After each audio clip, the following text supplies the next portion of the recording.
9 сыныптың 4 тоқсанға арналған органикалық химияға кіріспе бөлімі бойынша жиынтық бағалауды талдап өтейік. Номер 1 БЖБ. Кеттік бірінші тапсырма. ИЮПАК номенклатурасы бойынша берілген заттарды атаңыз.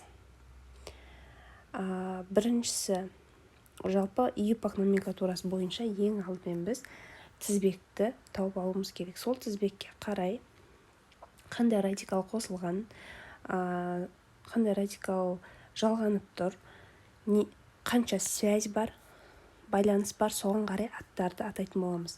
Ең алдымен бірінші біз тізбекті анықтап аламыз. Демек, бізде бірінші жағдайда тізбегімізге нумерация қоямыз.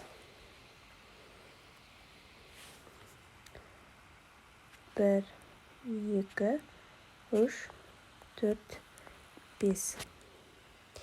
5 деген бұл бізде пентан. Енді үшінші орында бізде радикал бар. С2H5 деген.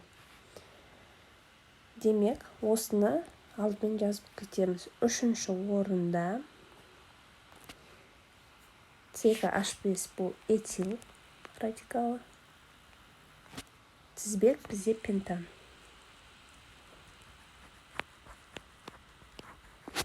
3 этил пентан болады.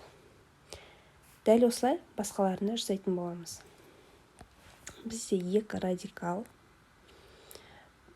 қос байланыс болғандықтан тізбекті осы қос байланыс жақын тұрған жақтарын бастап санаймыз. Демек 1, 2, 3, 4, 5, 6. Үшінші орында бізде не тұр? Этил. 3 этил. Сосын 5-ші орында метил тұр. 5 метил.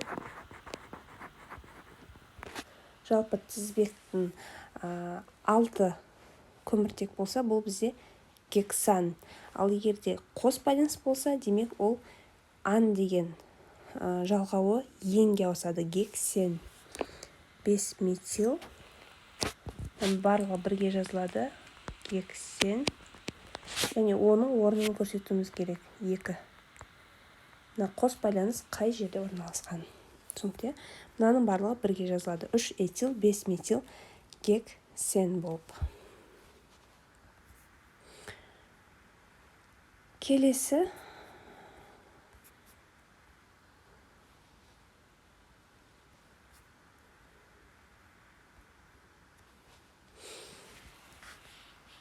бір, 2, 3 радикалымыз бар. Бұл жерде қос байланыс жоқ, демек тізбекті жазып кете береміз. 5 бұл да пентан. Енді екінші орында бізде метил тұр. 2 метил. Үшінші орында бізде этил тұр.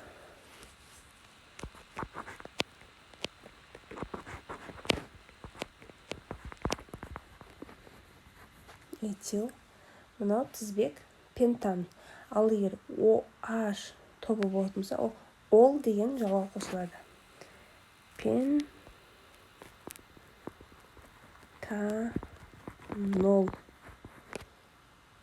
Оның орнын көрсетеміз. О үшінші орында тұр. 2 метил, 3 этил, пентанол болады. Түсінікте? Келесі тапсырма. Көміртектің массалық үлесі 87,5%. Ал көміртектің ауа бойынша салыстырмалы тығыздығы 3:31-ге тең заттың формуласын анықтаңыз дейді. Бізге демек не табу керек? МР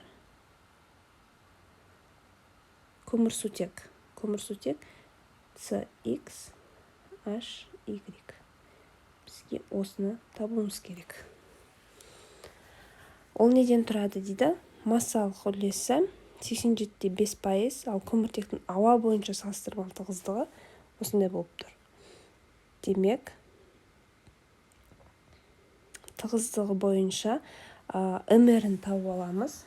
Ол үшін біз мынау берілген тығыздығын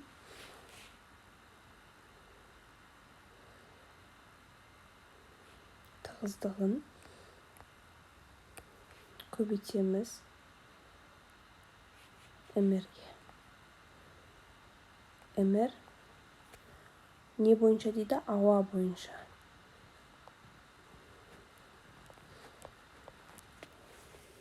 Түсінікте 3/31-ді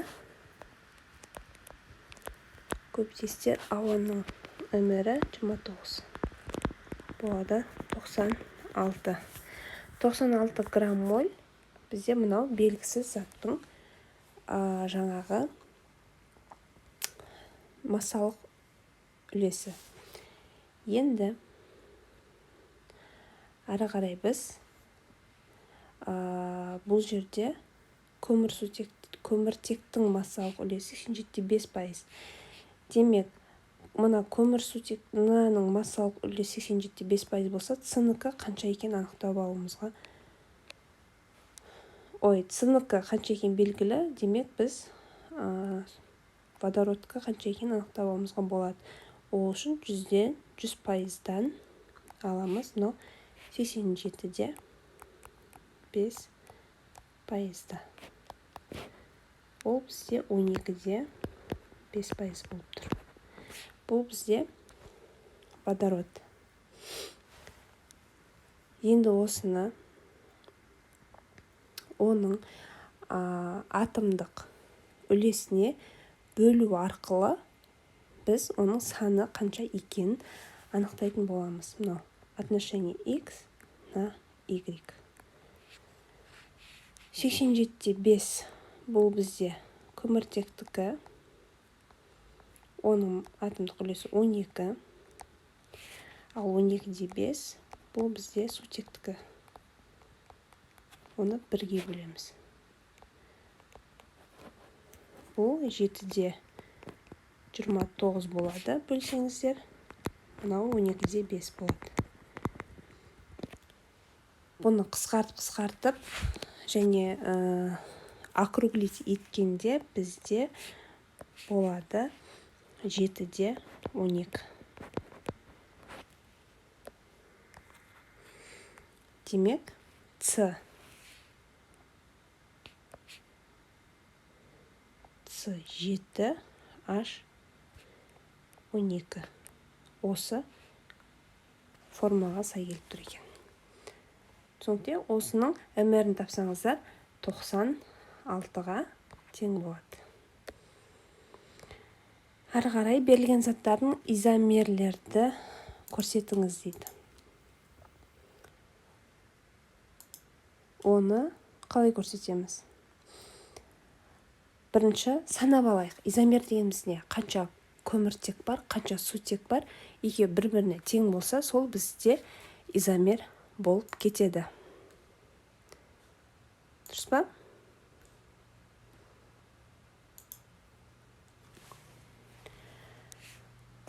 С мұнда біріншісінде санайық. 1, 2, 3, 4, 5, 6. С бізде 6. Аштан 3, 2, 5, аштан 14 болады. Бұл бізде біріншісі. Екіншісі С 7, H 16. 1, 2, 3, 4, 5, 6, 7. Мына екеуі бір-біріне изомер емес. Келесін бақылап көрейік.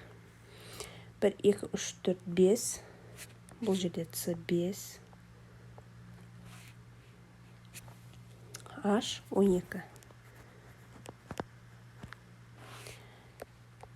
Келесін есептейік. В С-дан 1, 2, 3, 4, 5, 6, 7 екен. С 7, H 14.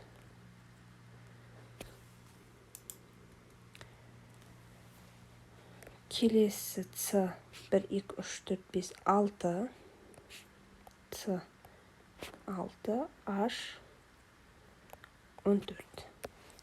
Енді осы жерде қараңыздар, қайсысы тең болып тұр?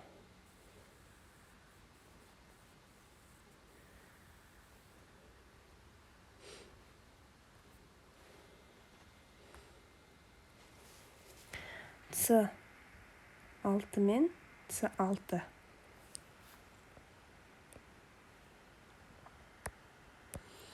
С 6 мен С 6.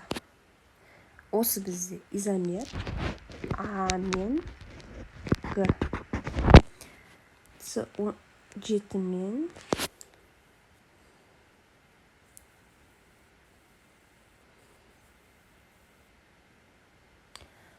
H 16, H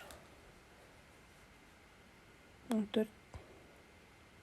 H 16, H 14. Болды, осы ғана бізде изомер. Түсінікті? Келесі сұраққа назар аударыңыздар. Құрамы С5 H12 болатын көмір сутектерінің 3 изомерлерін құрылымдық формулаларын жазыңыз. Изомер не екенін айтып өттік. С5 H12 бұл бізде N-пентан 2 метил бутан.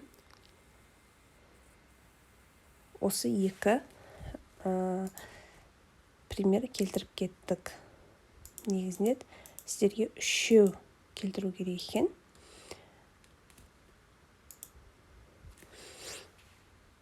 Тағы да іздеп көрсеңіздер болады.